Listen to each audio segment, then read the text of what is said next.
Thank you for joining our new resource management capabilities webinar today. I'm Deborah McGrath, Principal Product Marketing Engineer with ServiceNow and last Thursday's webinar's host. And presenting today is ServiceNow's Chris Canella, who's a Senior Manager, Inbound Product Management, and he guides the development of our resource management product. And we're very happy to welcome back Aaron Roberts. Aaron is a senior solution consultant with ServiceNow who presented resource management back in our June webinar, Resource Management Benefits and Best Practices. And back in June, we knew we had some great new resource management capabilities coming out and promised you all a follow-up webinar focused on that. So let's get going with it. While most of what we'll be presenting is currently available, I'd like to point out our safe harbor notice that this presentation may contain forward-looking statements that reflect the current beliefs of ServiceNow. All are based on current information available, but actual results may differ materially and should not be relied upon in making purchasing decisions. So today's webinar will include a discussion of our longer-term vision for the resource management solution. We'll also see the new resource management capabilities in the new Project Workspace application. Aaron gave us a sneak peek at that back in June, and we'll revisit that. We're super excited to hear about the plans for a new resource management workspace, and we'll show you the brand new strategic capacity planning capabilities now available with our strategic planning workspace. We'll then highlight some very popular upcoming SPM and APM events that you'll definitely want to put on your calendars. And of course, we'll close with a brief Q&A, but please feel free to submit your questions during the webinar as well. So welcome, Chris, and welcome back, Aaron. Thank you very much. I'm very happy to be here. And thank you for giving us some time to share the present as well as the future of where we are headed with resource management.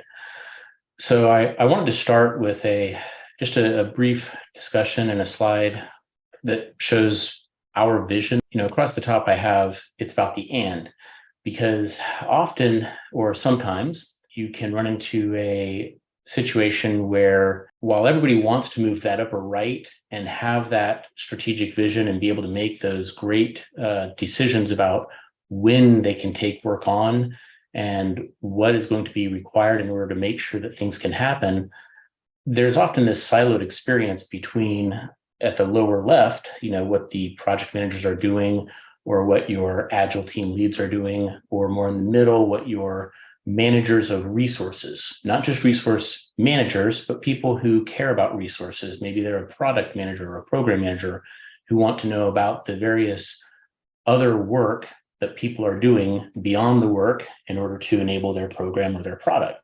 While we want to help everybody move to that upper left, we understand that we can't have a siloed experience, and we need to make sure that at that lower left area that we give users a easily adoptable experience, reduce the clicks, make it easy to understand. Self-learning is a big thing that we focus on, especially within our design partner groups.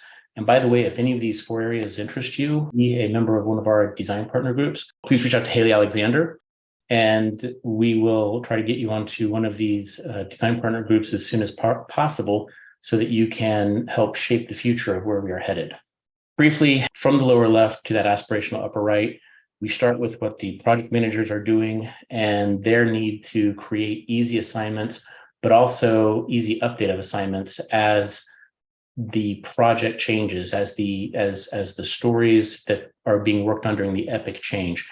Make it easier for those changes to take place so that at the mid-level management level, your program managers, your product managers, your resource managers, they are able to get a good vision of the people that they care about, what they're up to. And again, it's a feedback loop between the middle area and the bottom left, just like there's a feedback between the upper right and the lower left. So, if we can get good actionable data to the upper right, then the executives can make good decisions about what their business units are up to, or what they're, during PI planning, what people are going to be working on and which teams will take on which activities. I'm going to go through three areas, starting with the lower left. Aaron did a presentation that showed off the May release functionality on a previous last Thursday call. So instead of a demo of what's new in Project Workspace around resource assignments, I'm just going to speak briefly to the functionality that was added. This slide probably covers, I guess you could say, 80% of what our design partners and the pack is most excited about. In May, when you were selecting a resource, you were able to see how much time that resource had available to them before taking on the work, but you would still see different colors that would indicate whether or not you were having a problem or not. What we added with August was the ability to click within that heat map, and on a week by week or month by month basis, you will be able to find out, okay, if I want Addison Mueller, for example, and even though I only need Addison for 17 hours, she's showing as red. Why is she showing as red? And I can see that she's working on my project, but she's also doing some operational work and working on another project. And I would also be able to see if there's demand work or epic work that Addison is working on. So you're able to see across the board everything that they're doing. Similarly, you may notice that the name in the owner column is a clickable blue URL. If you have Teams enabled, you can click on that person's name and have a conversation with them about how to resolve this overutilization. And this is because we heard loud and clear from our end users that while they like having a resource manager able to solve the problems or act as a final arbiter in the event a problem can't be solved, they wanted to give the project managers and the people that are involved in the actual work the opportunity to resolve it on their own. More than once when I was a project manager, I liked being able to just reach out to, when I was in a high communication company, I could just reach out to one of those other project managers and say, hey, Bill, I really need Addison's time. It's showing as if you are using Addison at 50% of her time. Do you really need her for that amount of time? Is that a mistake? And hopefully we can work it out as project managers, but if not, then we can escalate it up to the resource manager. So again, we're not taking anything away from resource managers. We're just trying to give more ability to control things and more ability to make fast adjustments to the project managers. So this really is something that has been very well received from like I said, our design partners and the pack. And hopefully this is something that people will be able to leverage almost right away. Some other functionality that we added, once they had gone through the process of getting people assigned and having these assignments approved, if something changed where something was delayed and an assignment needed to be pushed out into the future, or the task itself, the entire project was delayed and there was some sort of downstream impact due to finish to start constraints, it led to a situation where a lot of these assignments had to be recreated from scratch. What we have now is a functionality where in the event you move a task, which causes other downstream tasks to move with it, then any of those assignments, they will also move with the task. Similarly, if those tasks, like on screen here, we can see that Andy had been requested, and if that assignment had been approved, then whenever that assignment moves, the approval state changes as well. So again, we want to make it possible for the project manager to say, I no longer need somebody during this week, I now need them during a different week, without a whole lot of paperwork requirements or a heavy process being involved. But instead, it's a simple process, but it does call out to the resource manager, hey, this thing that you previously approved, you need to reapprove it because it changed, right? And even if the resource manager doesn't approve it, this is something that we heard was, even if something just has a state of pending, the resource managers maybe don't want to have to approve every single resource request. Sometimes they only want to tackle the resource requests when there are collision states. So we've tried to do that as well to again, take some of the process requirements off of the heads of the resource managers, so they can only handle collisions where people can't work it out on their own. That was something that we heard loud and clear as a request. That said, we also know that there are some clients, especially our clients that are very early in maturity or very large and very heavy in process, where they don't want project managers to say who they want. They want them to only say which type of person they want. And we have that ability now as well. So again, we're trying to answer both worlds here. And we didn't have this in May because we were going for the majority use case, but now we're handling a large minority use case with this capability, where if you are at one of those companies, typically healthcare or petroleum, where you have a project manager and they can say, I need a person from a team, or I need a specific role or group or location to be involved in the work, they can build out that need, but they can't actually pick a name right here. Only the resource manager can pick a name for them. And then once the name is there, they can change the assignment just like before. They can change the duration of the assignment, and that state will change from approved back to pending, but they can't remove someone from their project and they can't add a named person to their project. They can just describe what their need is. And like I said, that is to handle those high process or low maturity clients. And that was, again, something, a lot of these needs come directly from our sessions with our design partner groups or the PAC. We have a strong goal of continuous development.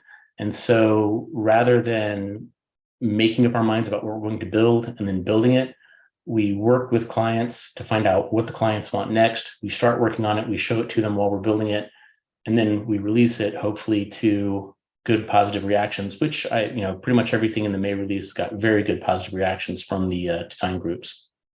This last capability from August, this is something where, again, the surveys from the design partners in the PAC clearly called out, we like what you're doing in Project Workspace, but we are heavy users of demands. We don't want to have to recreate the effort requirements from our demands in projects. And so we added the ability to do resource assignments in demands. And when those demands convert to a project, those resource assignments will then become demands for resource assignments within the new project. Here's an example where a demand had 4 named resources on it, and it can be named resources or types of people. And then after they are, the project was converted, you can see that those people showed up as a stated demand. We received very passionate feedback about Allocation Workbench, and we are replacing Allocation Workbench with this new resource management workspace. It's going to give you the ability to say, here are the people that I care about. You can describe the people or call them out by name. It's going to show you the people. It's going to tell you all the work that they are doing. And then you can say, now show me the work that they could be fulfilling. And you will have the ability to either move work between resources, such as between Haley and Daryl in this example, or you can say that unassigned work, increase personalization design, that is extremely important. I want to take that body of work and move it up and assign that to Catherine, but there's some other body of work that maybe isn't as important, and I want to move it down and mark it as unassigned. So this will give the resource manager sort of a one-stop shop to make all the changes that they need to make and all the approvals that they want to make, because again, you don't have to do approvals, but some people want to. Similarly, if you are not a resource manager, but you are a project manager and you want to look at all the people working on your projects and know what else they're doing, or a program or a product manager and you want to see what they're up to, you can do that here. This also satisfies one use case from a client where they said, our executives want to see the near-term impact on people of their strategic decisions. And this is absolutely the place to go and see that information. So while this is called the Resource Management Workspace, it is not the Resource Manager Workspace. It is for more than just resource managers. The last thing I want to touch on before Aaron takes over is the new strategic capacity planning page that we added in August, and we will be continuing to improve that for the next several releases. So just like it says here, again, you can read faster than I can talk. I think that the green text in the little blue box really captures the main goal of strategic capacity planning, which is, do we have enough of the right types of people to take on the work or to achieve or deliver on the work that we have taken on? Or is there some kind of a problem? And so, again, this first release is really the persona that we are aiming at. And the first release is the business unit owner who, in a typical IT type of environment, the business says what they want. Now the IT business unit owner is going to move and rack and stack work across different roles or move work in and out in order to figure out if they can do it. The next, the follow-on releases will be adding things like iconography and some assisted intelligence to help make better decisions. It will also be helping out personas, again, such as product managers or program managers who maybe don't own resources and can't move things left and right or up and down, but they want to have visibility to problems so that they can turn around and reach out to people to ask good, solid questions. So, the goal here is, regardless of the methodology that you're following, we want to streamline that capacity planning process for the prioritized work that you've got into portfolios in a visual way, because most people are visual, so that you can do these planning capabilities. We also kept everything, as you can probably tell, across the board for all three of these areas. People are used to Excel. People like a grid view. We understand that, we respect that, and we have a nod to the new, but also a nod to the familiar. That pretty much covers what I wanted to discuss as far as what we released in August and where we are headed in the future. And with that, I'm going to turn it over to Erin. Thanks, Chris. I'm very excited to present and demo capacity planning. I've had a lot of customers in the past asking for a capability like this. So I think a lot of the customers will find this very useful. So our demo is going to start in our strategic planning workspace. So if you're not familiar with SPW, this is for your portfolio managers and product managers. And I think of this as a one-stop shop. So this is where you're going to go to understand the goals and targets that you're trying to work towards, be able to see all the planning items, regardless of the method, like agile, safe. You can see demands as well as projects or even custom planning items allow you to prioritize and then also share roadmap. So as part of SPW, we're going to find one of the portfolios here. And there are many YouTube videos out there doing a deep dive of this particular capability. So if you're not familiar, I encourage you to go find the other videos so you can learn more about SPW.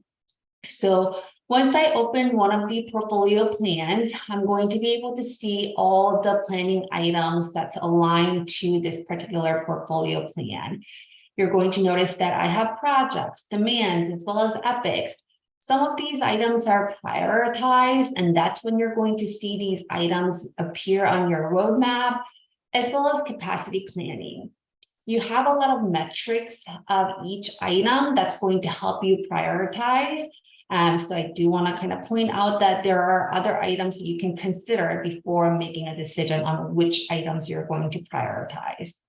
I'm going to drill into one of these items here. This is going to take me to a details page of the item. And over here, we have resource assignment. You can create new resource assignment and for this planning item.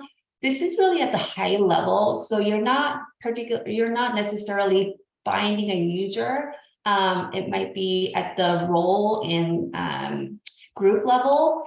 So if you are trying to do a resource planning or create a resource assignment at a project phase or a project task, we encourage you to use the project workspace for managing your resources. But for portfolio managers, that's kind of really paying attention to the high level resource management or resource allocation. This could be a good way to create new resource assignments. So we see that we have certain groups that we are requesting for this particular item here. Now I'm going to go back, and then we're going to switch over to capacity planning. Down here in the lower pane, you're going to notice that we have a lot of planning items listed. these are the ones that are prioritized in the prioritization list. This is in the same order as the ranking of these items. So you can change the order of the planning items. And what you're going to see here is up at the top pane, these are the groups and roles, skill sets that these planning items are asking for. We can focus on just the group level or consider the roles and skill sets that each planning item is asking for. We're going to now just focus on the groups here. As I'm clicking on one of these items, this is going to change the view and show me which teams that we are asking and how many hours that the resource assignment of this planning item is including.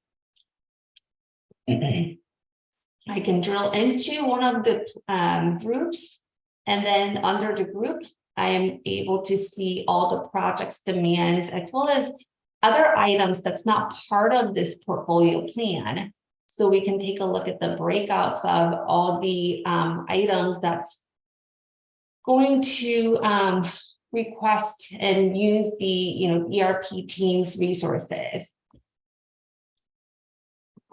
Another thing that's really neat about capacity planning view here is you can make changes directly to the planning items. So we can change the timeline of these planning items to see what kind of downstream impact those changes going to have to your resource allocation.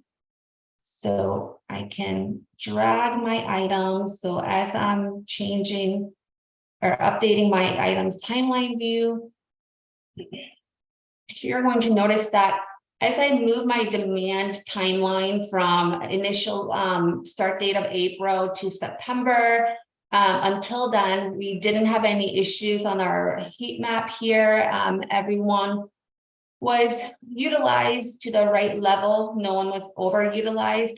But as I'm changing the view of or change the timeline of my demand, you're going to notice that now my team, the ERP team, is going to be overutilized because if I let's do this, drill into the ERP team, as I am shifting my demands timeline, we're going to be requesting, there are going to be a lot more planning items that's requesting for ERP team's time, and that's going to cause some issues. So as a portfolio manager's perspective, this is extremely helpful. So these are all the items that we're planning within my portfolio or even within my product level, what are some of the consequences? Do we have the right people to work on all these projects or all these items? And then how maybe these changes that we're considering or planning on making are going to have impact on our resource allocation. And that's the end of the demo. I hope you find this helpful. And I'm going to pass it back to Deborah. Thank you so much, Erin, and thank you, Chris. Speaking from personal experience, I think it's just awesome that we've streamlined how project managers can more easily interact with resource managers to assign those project resources. And I'm super excited for the beautiful new resource management workspace. We have 3 important events. First is our biannual SPM Vision Series on Thursday, September 21st. This was previously called our SPM Summit, and we renamed it to reflect the focus on what our customers have accomplished and plan to achieve with existing, new, and planned SPM capabilities. The same thing goes for our APM Vision Series. That's on Tuesday, September 26th. Both of these events include a keynote address by Yoav Boaz, who's our VP and General Manager of the SPM APM business unit. It also includes vision and product roadmap by the directors of the inbound product management team and really compelling customer stories and customer panel discussions. The SPM Vision Series will include a really cool generative AI demo showing the potential of SPM with AI. So definitely put those on your calendars.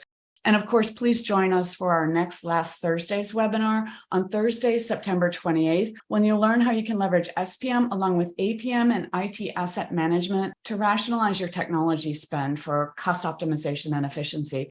And this solution-focused webinar will be the first in a series of quarterly Last Thursday's webinars, where we'll start to discuss and demo how you can achieve greater business value with SPM and or APM seamlessly integrated with other capabilities across the Now platform.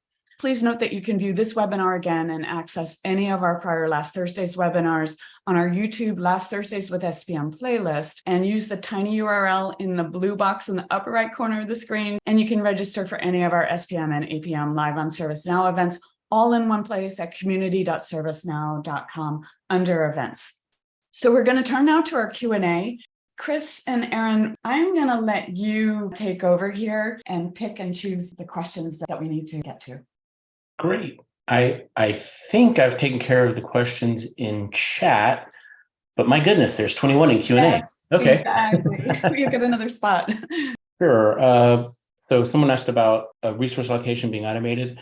Whenever you create a resource assignment, and it's not an allocation anymore, it's an assignment, by default, it will assume 1 FTE peanut butter spread for the duration of the project, phase, task, wherever you're creating that assignment. If you want to, though, you can change that. You can change the start or end date, or you can change the amount of that need from 1 to 0.5 or from 25 hours to 40 hours. Also, you can double click in those cells, just like you can single click to see more information. You can double click in those cells if you want to build a profile demand curve, because you need somebody 4 or 5 weeks, but you need them more during the first week, then a little bit less, then a little bit less, then a little bit less. So you can build those profile demand curves. Any plans to include resource plans in a planning state in resource reports? I would say possibly yes. That is actually a fantastic question, because I'm going to use that as a lead-in to let you know that Haley has planned a lot of work in 2024 focused on new reports, especially on status reports. And she's putting together a group of clients, again, that continuous discovery. So that is something where I can't say the specific report that you're asking about, yes or no, but I could absolutely say that reporting at the project level to help out project managers is definitely one of the big items that we're focused on in 2024. And if you are able to join that DPP and provide your input, it would be greatly appreciated. Thank you so much, Chris Cannella and Aaron Roberts. Once again, thank you to my Last Thursdays co-producer, John Lim, and much appreciation to our Last Thursdays audience for joining us. We hope we'll see you in September for all our events.